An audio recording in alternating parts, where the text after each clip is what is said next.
May His Holiness the Dalai Lama live long.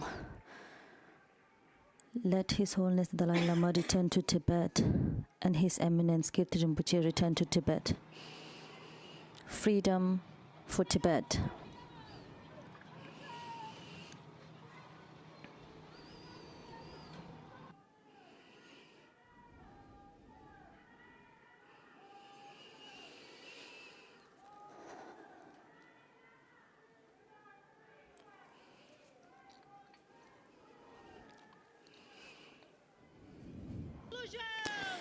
May His Holiness the Dalai Lama live long.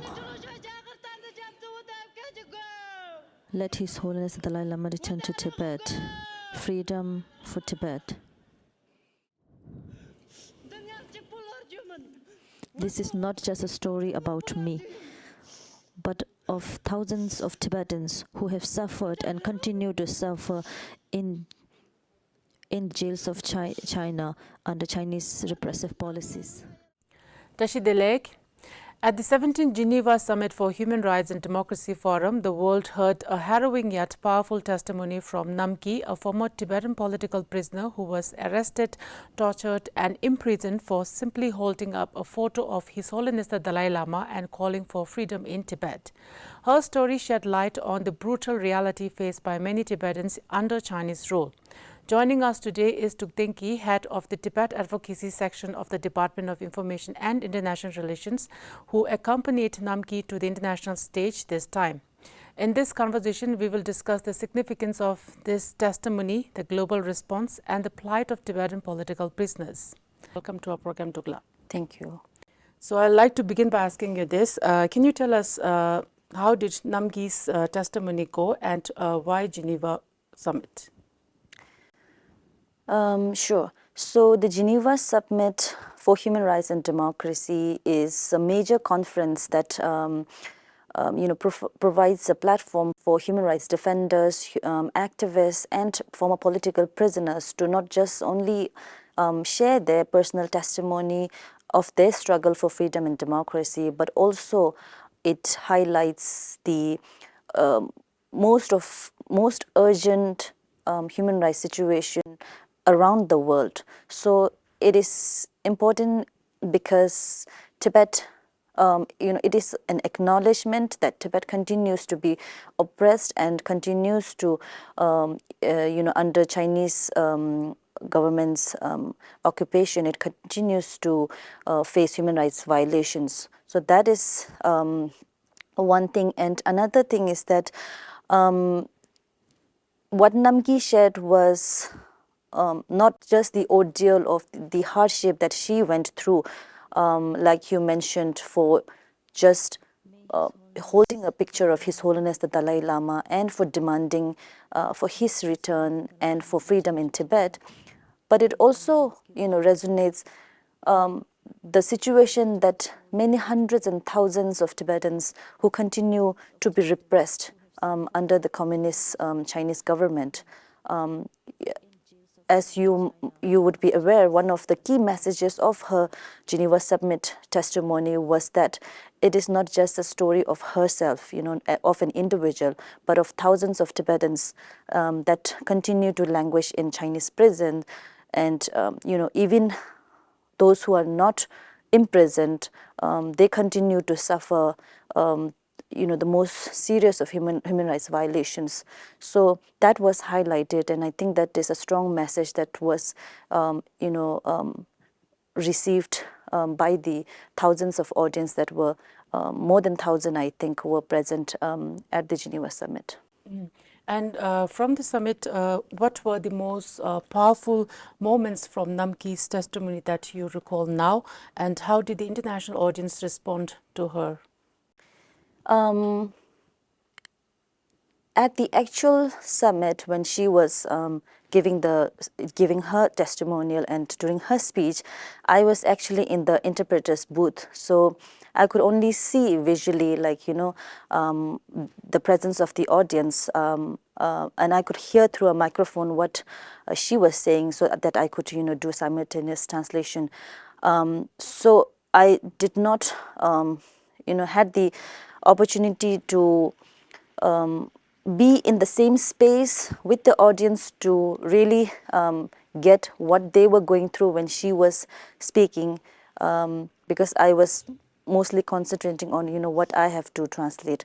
However, right after her speech and mostly after the conclusion of the Geneva Summit, there were many people who were lined up because they wanted to meet her, and there were many young college students who had questions for her, and they were very moved and touched because of the fact that Namkyi was only 15 years of age when she did the peaceful protest, and through her story, the key message that was shared was that just because of only such doing such a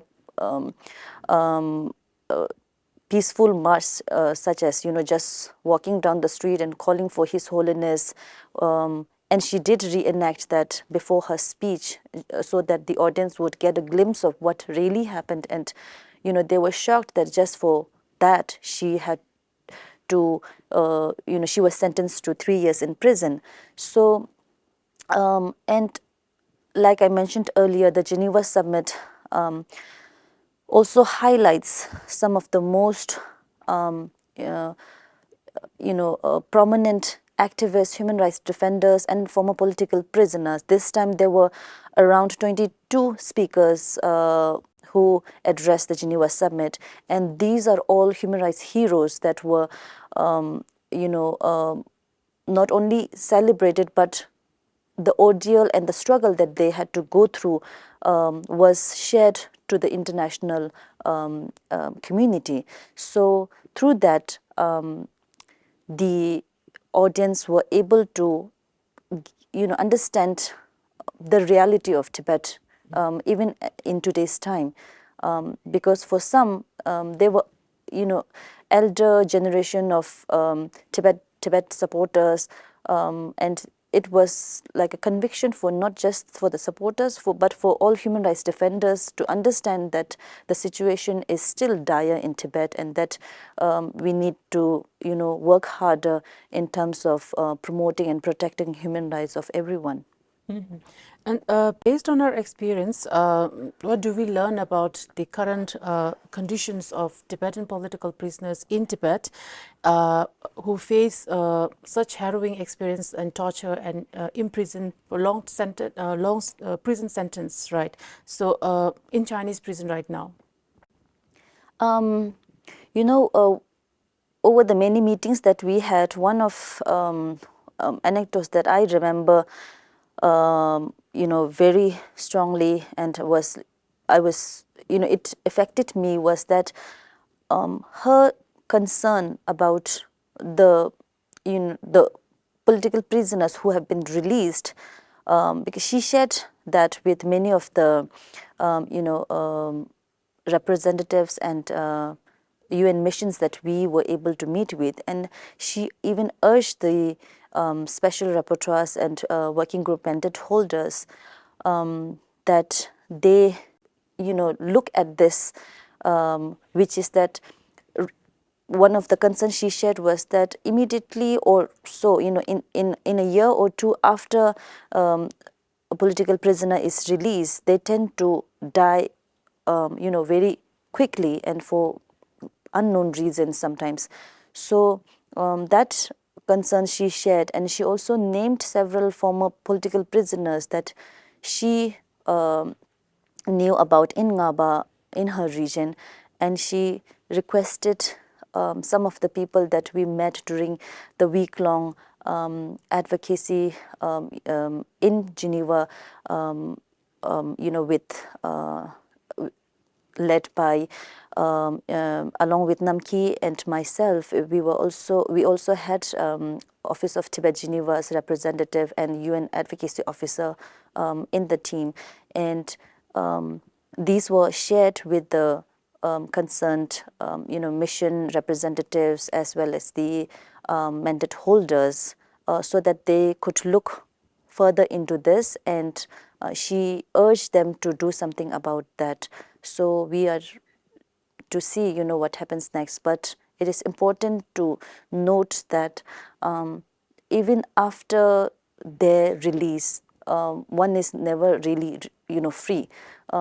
Like she mentioned in her testimony, after she was released, physically she might be free. However, she always felt like she was in captivity. So that is important, I think, to note that Tibetan political prisoners continue to suffer at the hands of the Chinese authorities, harassment, violations of the very basic right of, movement, of assembly, of meeting friends and, relatives. So, which are all being curtailed and surveillanced for 24 hours. So, these were some things that she,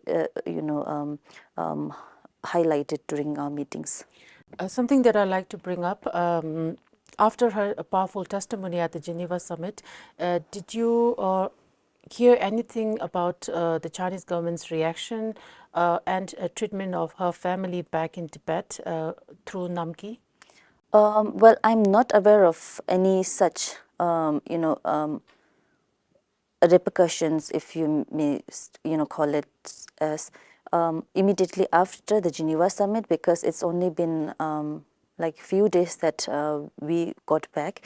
However, she mentioned during, some of our meetings with the UN missions that, remember, last year it was that we did a press conference when she approached CTA, and when she felt she was ready to speak out. She mentioned that immediately after that, she started getting messages from her family, warning her of, they even mentioned the press conference and said that, that her family, if so the Chinese authorities were trying to remind her and intimidate her that, even though she is in a free country, her parents were still in Tibet. So, and, under the watch of Chinese authorities. So she were getting very open warning and threats from Chinese authorities from back home. So I'm sure there will be some consequences after her very bold and brave speech and address at the Geneva Summit. However, she also understands that, what is possible after her appearance in the international, on the international platform, sharing the reality and the urgent situation in Tibet. So she is aware of those. Yeah. Did any government or international organizations make concrete commitment in response to her testimony? So,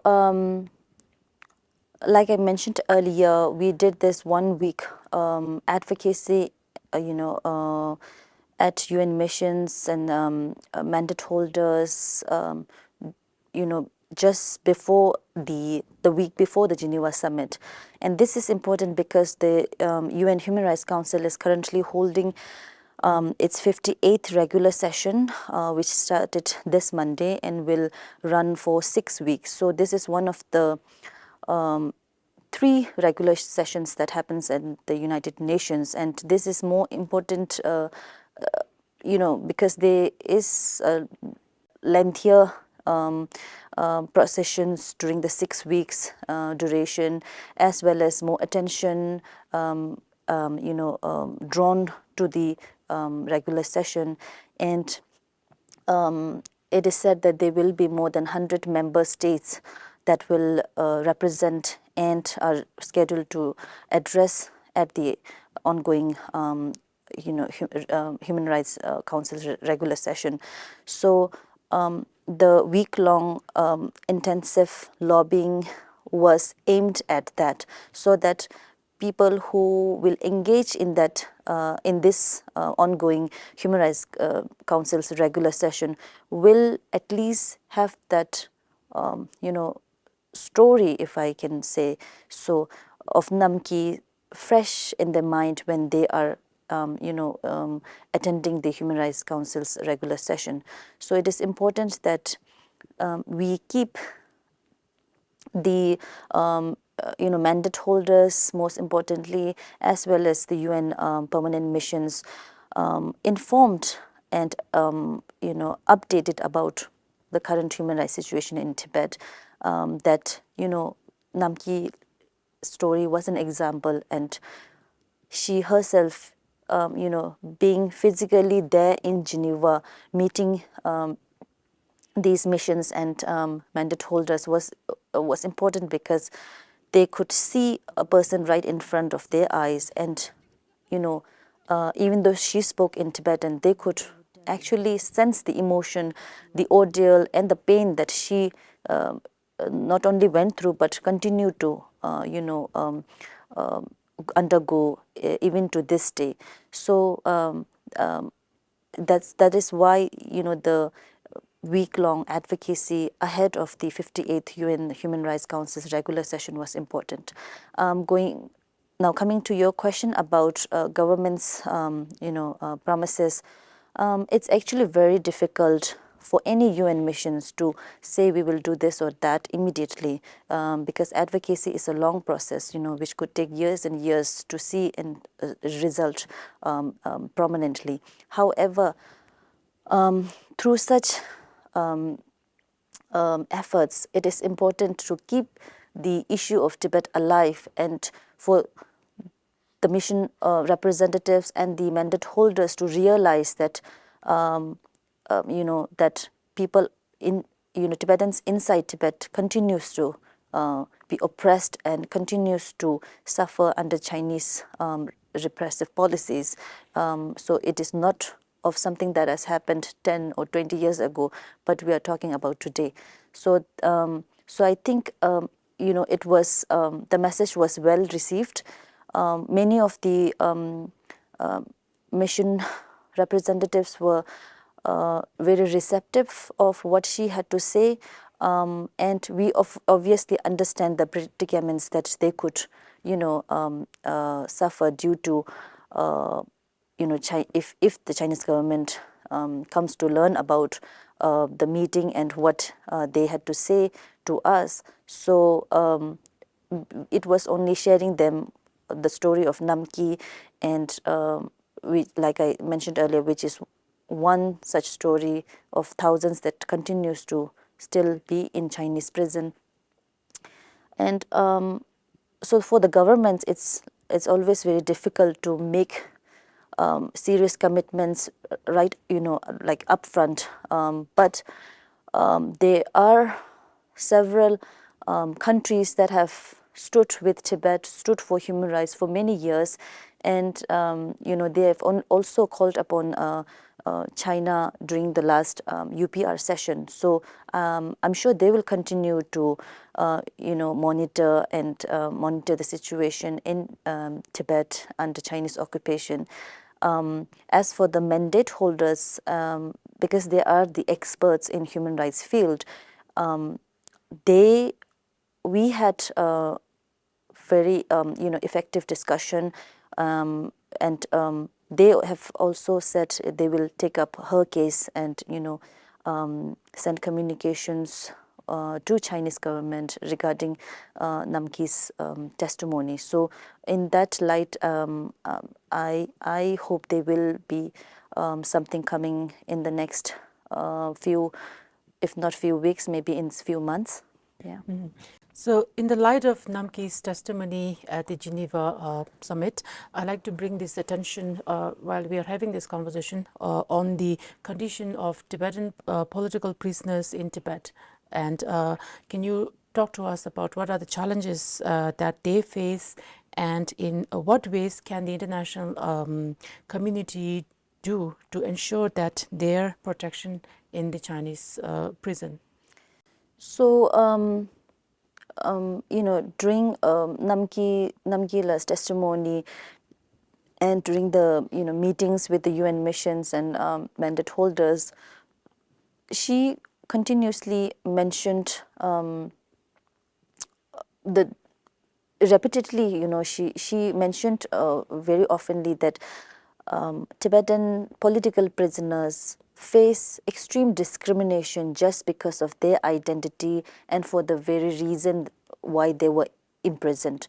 So because they were Tibetan and because they were there for political protests, even though, very peaceful protests, they were treated much worse, worse than any other prisoners in the prison. So I remember someone asked very casually, it was like, an informal, not really during the meeting, but someone asked, like, because you are a female prisoner and you were in a female prison, was it little bit more,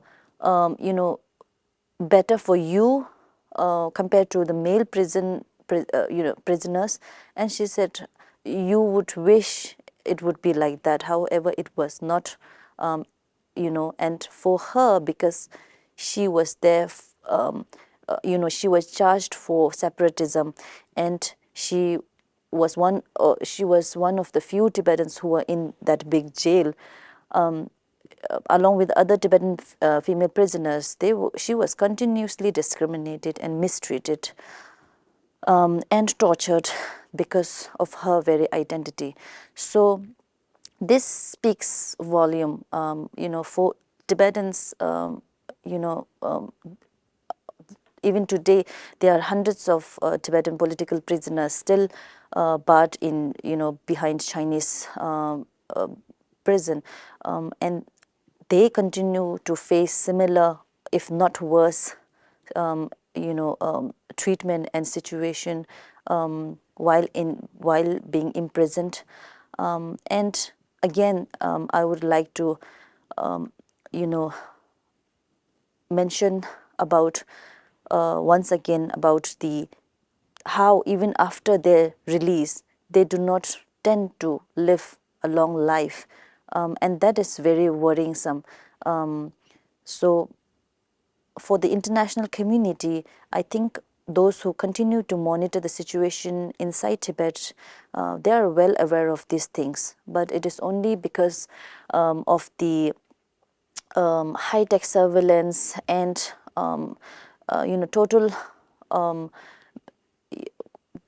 total closure of Tibet that we are not able to receive a lot of information outside Tibet, and only when few very rare Tibetan political prisoners like Namkyi, when they are able to escape into freedom, only then we are able to hear their testimonies. Otherwise, we have been, like many of the human rights organizations and human rights defenders, the Central Tibetan Administration has been releasing any information that we receive from Tibet of arrest and release of political prisoners. Many a times they are released in very frail health that like one of recent cases, so the release of Kamasam to the environmentalist, he had to be supported by two person to be able to walk outside when he was being released. So these are of major concern. China, has as a member of the United Nations, not just any member, even being in the Security Council, China has to abide by the various international conventions of